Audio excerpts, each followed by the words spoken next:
came on and said, if anybody is a threat, I will come on the loudspeaker and you all lock down. And Tia said, we all said, he was kidding. If somebody comes in here with a rifle, they're after him. He won't even get to him. And we laughed. We said, probably true because he's a little sawed-off bastard.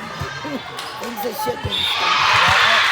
The coach was saying that how many days ago.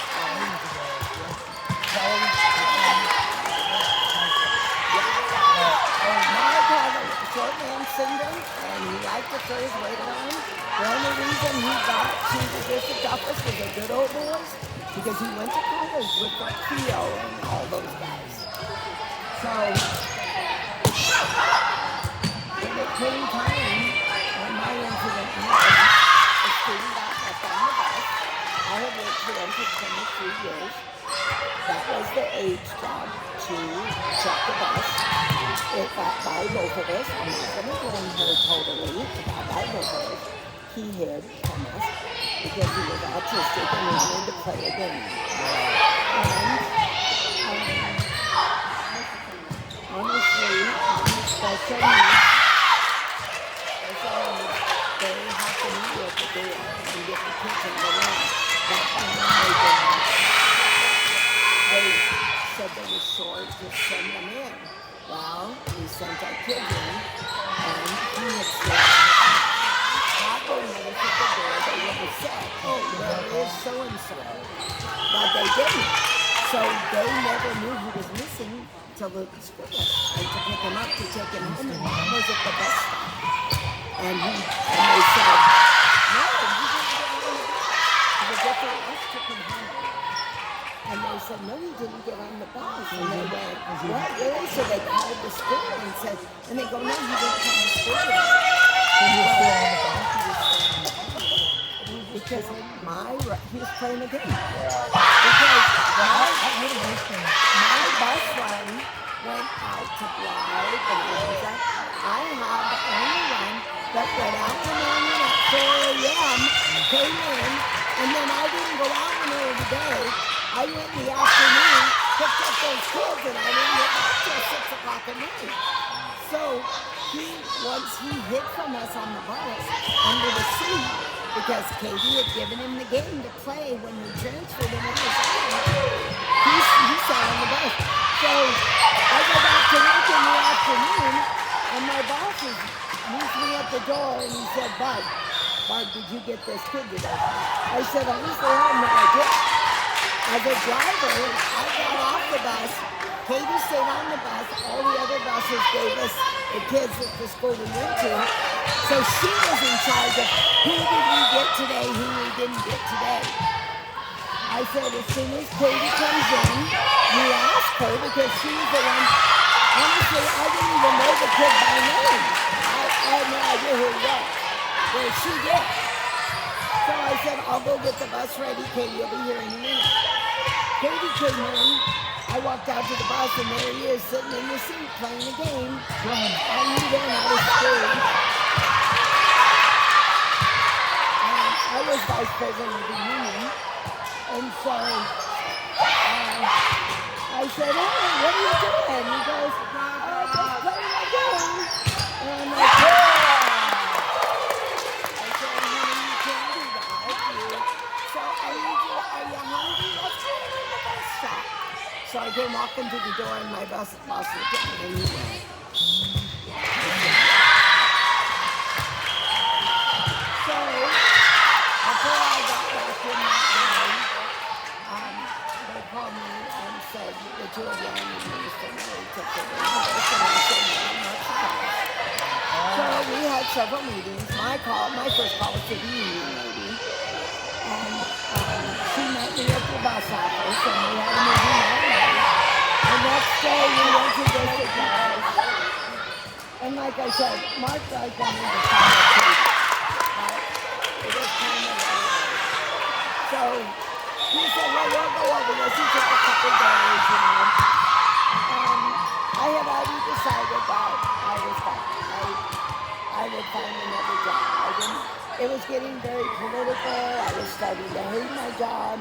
They wouldn't let us do, what we knew to do as parents and as people who have worked on the special needs.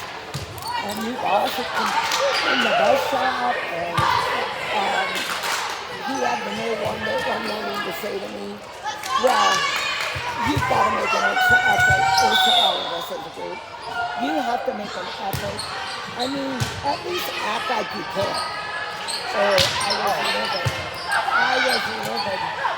I got up and left the room, and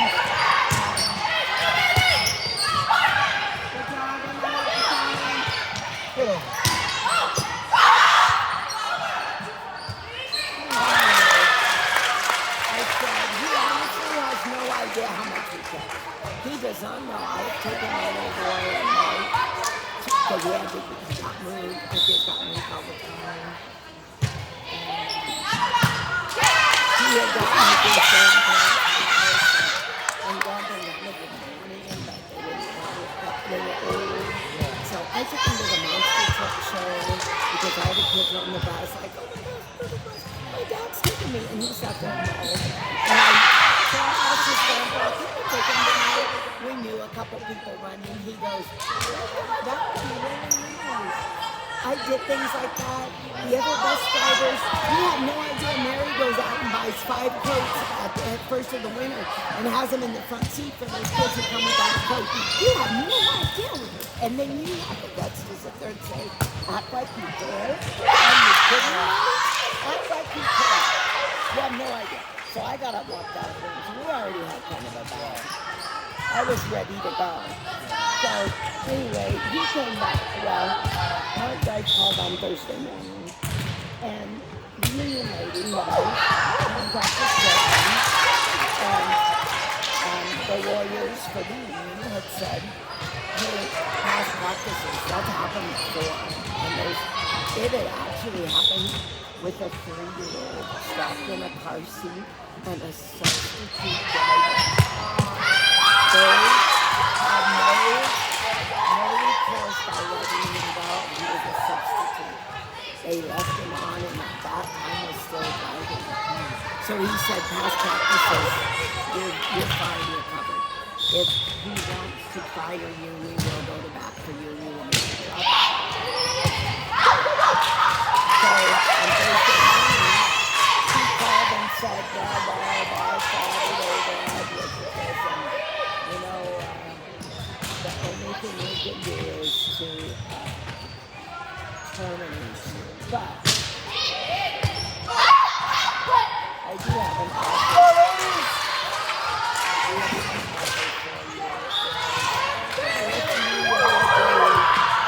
By 5 o'clock tonight, if you have a letter of resignation to me, I will let you retire. And he said, if I do not have that letter by 5 o'clock tonight, then you will be terminated in the morning. I said, okay, I think I will. Probably you lady should go and you don't intimidate me like that. I'm not calm down. I'm ready. But I've already read the rules. If I retire, here's the thing.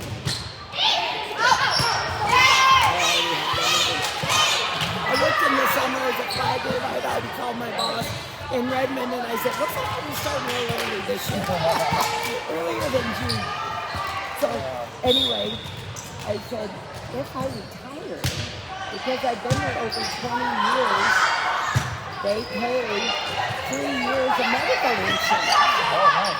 And I said, of course I'm going to do that.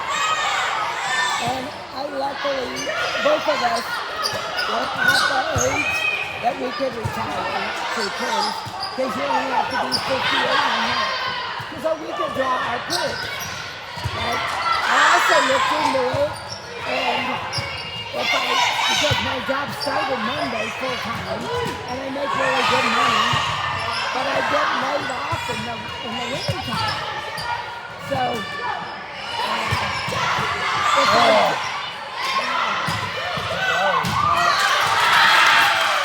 if I didn't take my purse for a year, then I could get unemployment on the school district because I didn't have retirement in it. So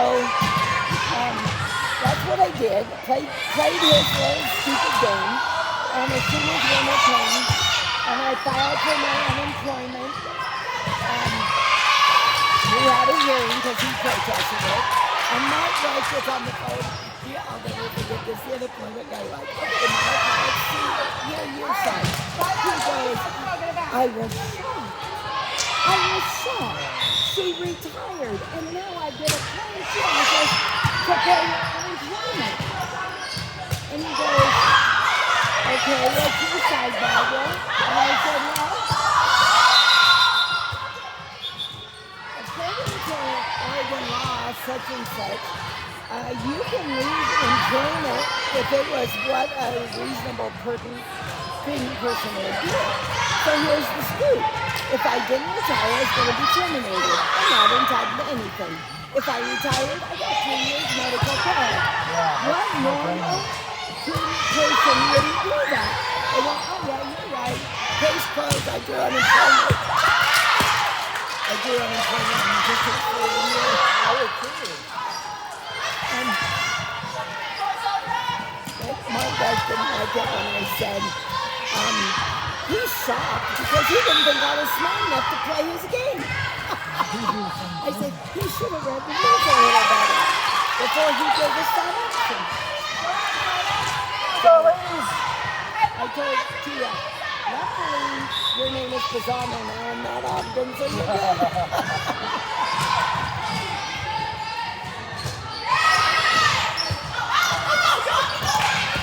come on, ladies, go. Come on, I Al. don't know if he is still in the district office if he's retired.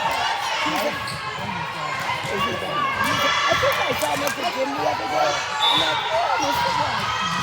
And I'm like, I hope you've gotten out of there because they need me glad.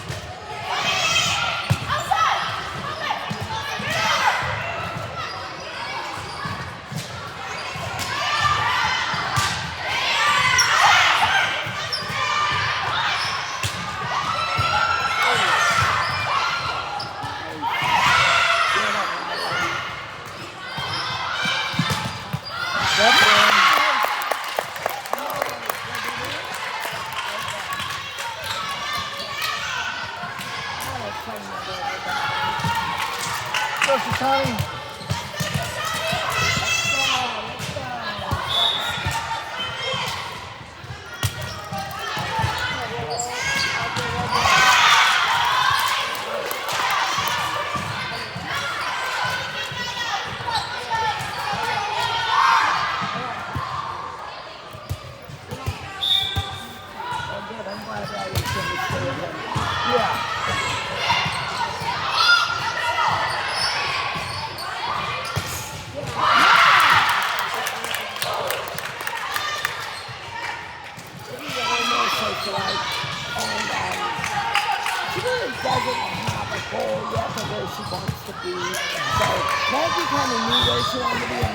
She went to Missouri. So, right now, she's straight A, but she needs an education. And then she'll decide what direction she wants to go. So Henry will work great for her. I know, lady, just moving back to for one, we moved into the 5th grade. So, from 5th grade to 7th grade, and then coming back and the friends that she had before we left to the friends that now she's like different group. Yeah, and everyone's grown up and moved on and new friends. And so it was tough for her when she got home to me. Rather than she was hoping that the same relationship would still be there. But anytime you move, it's tough. What grade school did you go to? Peterson. I think it's easier for my 2 boys went back to Raleigh. That was harder. Yeah, I moved all over the place now because my dad is military, so I was kind of like, let's figure it out. But I was lucky enough to not move when I was a child. We moved across town, and it was the year I went to junior high. And I remember how hard that was. Because when I didn't move at all, and then all of a sudden I moved from that side of town over to this side. And like you said, all new people. It was, Yeah, it was just like,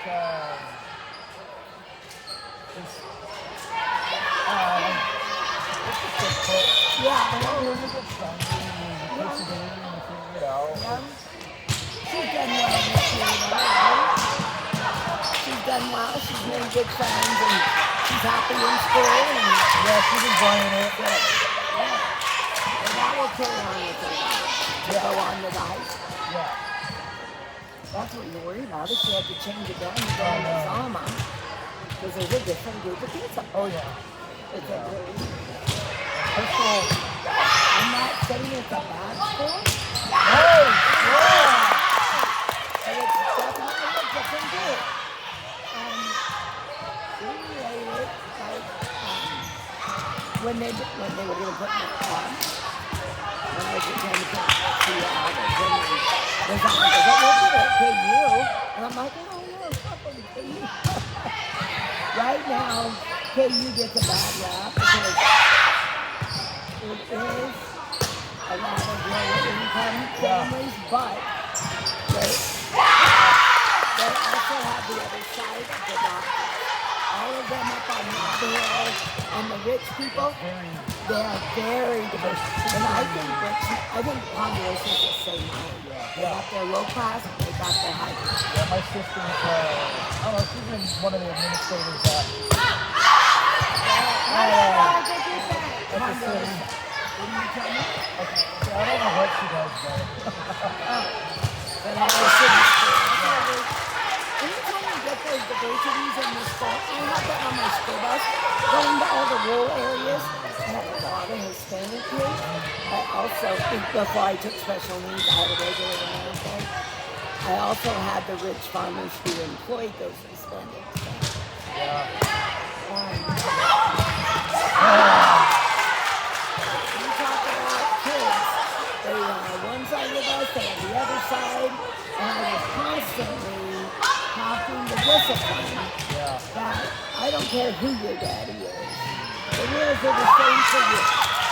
But they have the rich farmers, and I feel like Henry has a few of those. The rich farmers, the entitled kids, you know, We know a lot of the teachers and coaches. We know a lot of them. It's one of the reasons why we want to say it. Because we know who's teaching our kids. that's important.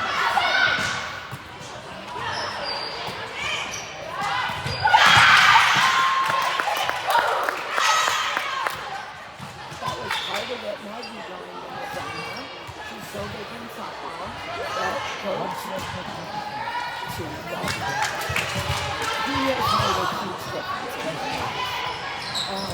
He coached her as a 10-year As Coach Nicholson said, I coached his girls and she was great. And she was terrible.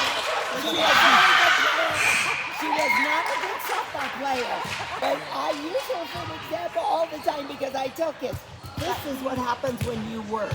But he believed in her and he gave her the seed that she needed. Yes. No, he did. He believed in her. Absolutely. I've known him for a long time. When she signed with OIT, and it was time for them to give their little talks, you know, Maggie stood up. She said, first, thanks everybody for coming, and I want to thank Coach Nicholson. I would not be here today if it wasn't for you. He balled, she balled, everybody was crying. That's awesome. And then when Nicholson, they go, okay, you want to go? He goes, no, I'll wait till last. He had to go last. And he goes, I knew I was going to do this. His first two words out, his first words were to Greg Stewart from OIT, you are not getting a good ball player. You are getting a good person. And then he started balling. And it's true. They not last year, but the year before, they had a big shake-up in the softball program. A couple mothers didn't like what he was doing with their children, so they made up some accusations against him. He got through it. He got to it. The kids quit the team. That's it's okay. But they were calling to his reputation. And he had a really hard time. And he knew Maggie was playing travel ball and Nicholas. He came to him and said, would it be okay if I came to Maggie's game today? Absolutely. He said, I want to talk to Maggie one-on-one about this. He sat there and just said, he wanted to make sure Maggie knew that he would never do what they were accusing him of doing. And she said, oh, absolutely. Absolutely. She stuck by his side. And that's where they really got a ball. Yes, absolutely. Oh. Yes, it says, and she said, do not ever dictate to me, because you are the reason I'm here. And it kept him from not pleading into that. It's tough too because they probably don't have the best things in the No. And last year they didn't have enough kids to make a team. They had no JV team. Maggie recruited 5 kids who had never played softball in their life and convinced them they need to come and play. My dad Oh, not coaching. No? No, he's retired. He doesn't want to be a fighting coach. What did he play? Softball. Softball. Yeah.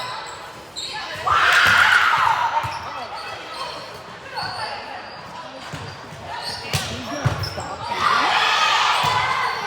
No.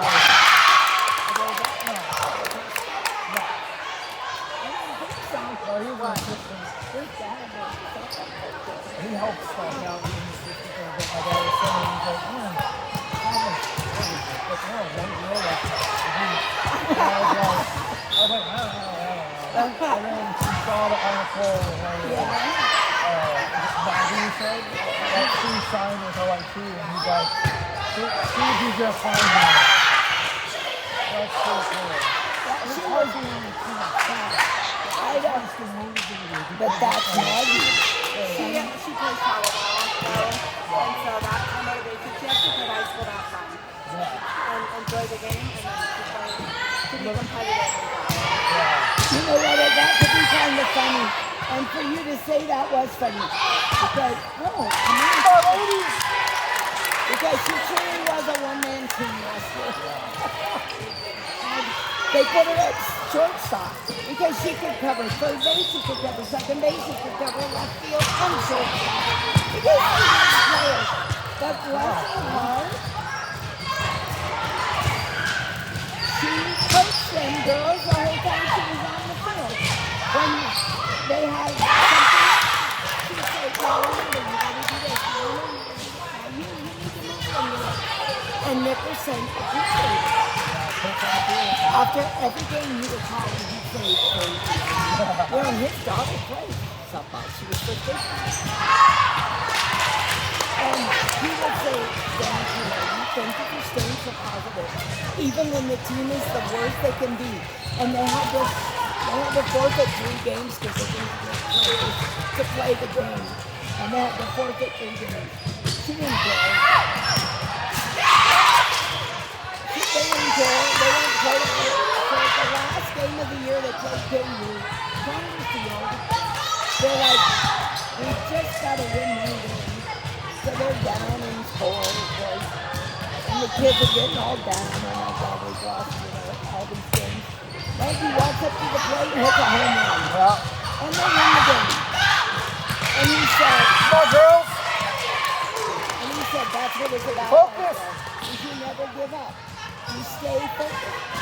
So this year, those kids came back because they had so much fun last year. And they gained something. And they gained kids. So it worked out great.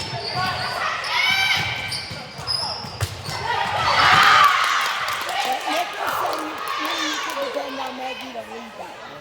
She's a leader.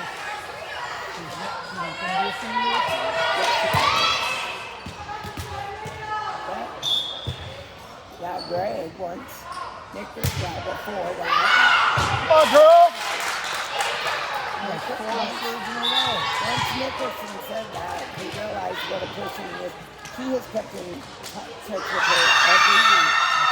Just how you doing there? You have things going, get ready for football season, blah, blah, blah.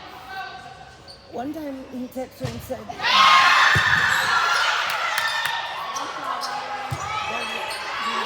girls are going to the girls' basketball game tonight. You want to help? You want to come and join us? Oh, absolutely. She went up there before she got there. You texted her. I put your name on the list. Just come on in. You don't have to go.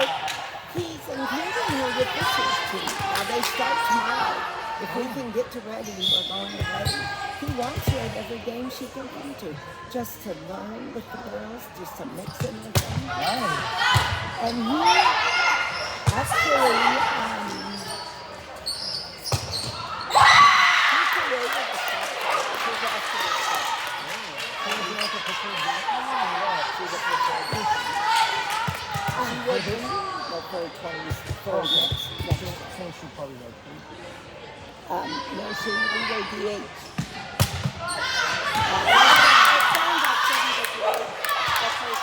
But he has a big class of seniors.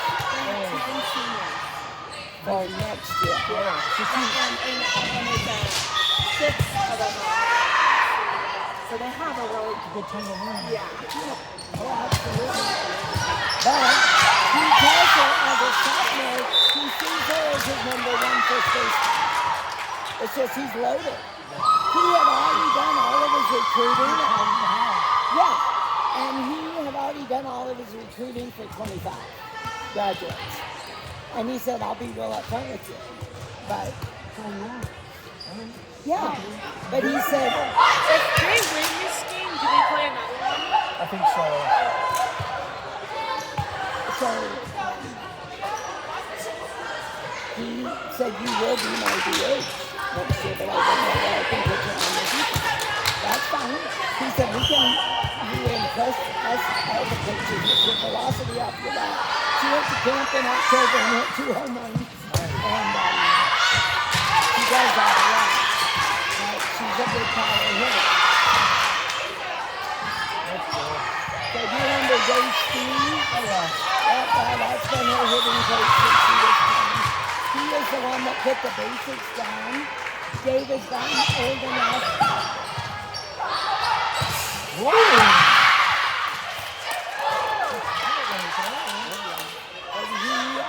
He's gotten old enough, he does private lessons, but he doesn't do a whole lot. So, Josh from Henry, Josh Moore's the hitting coach, and he's done great with him. Her and Piper. Hello?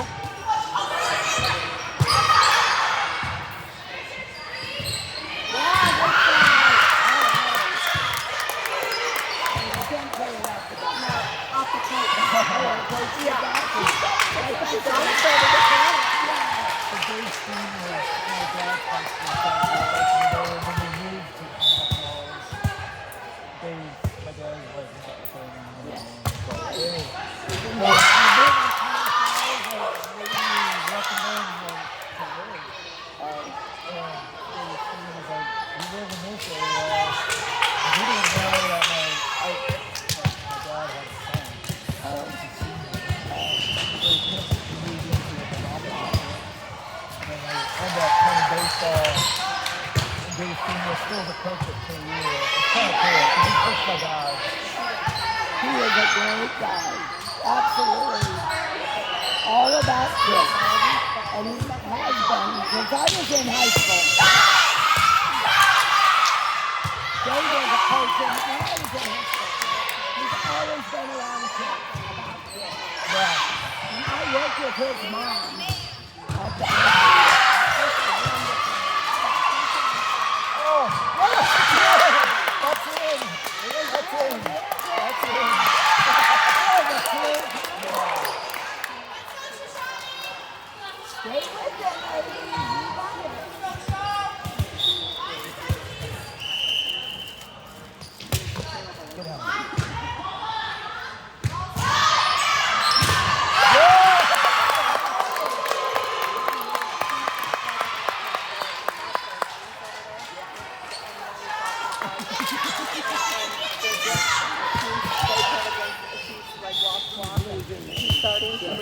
Yeah, I've noticed it progressively this last year. I love that. I do too. She's definitely going for a merchant.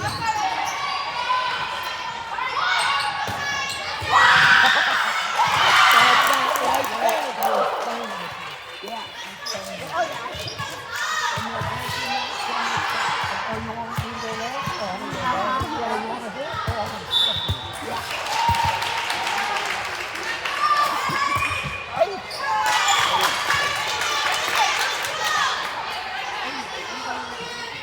Yeah, I know I'm dying.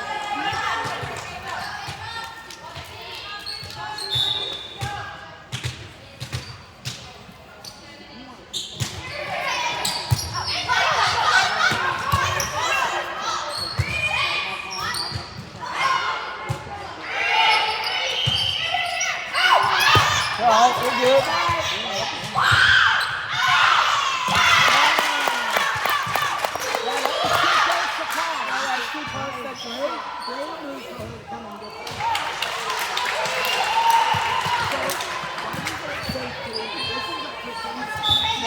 No, you have talked the whole first game.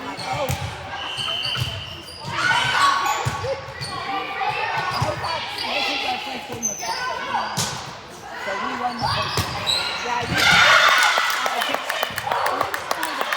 talked the whole first game. Thank you. I'm going to show it.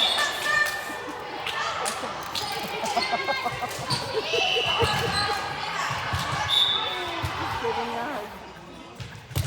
No, I can't. Who's going to apologize? I think this might be the championship. Yeah. This is? Are we done? I think so. I think they might play a game some time after this. Talking to Larry. Wow.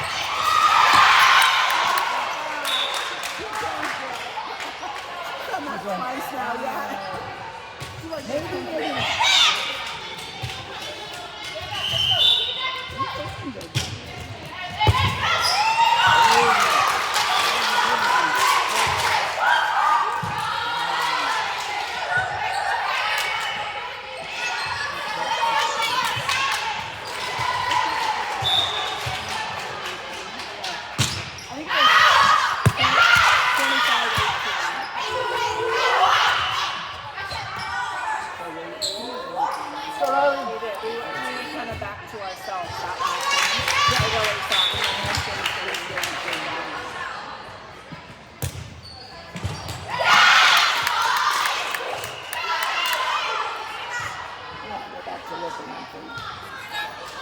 Good.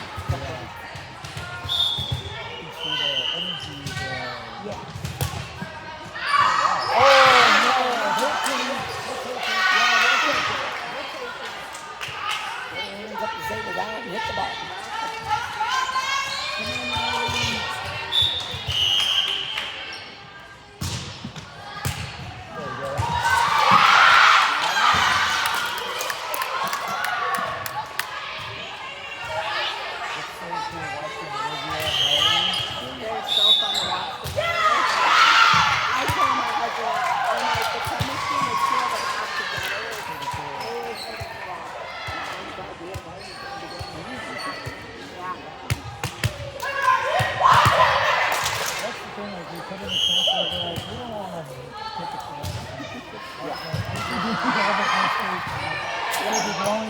If it's working for you, then it's great.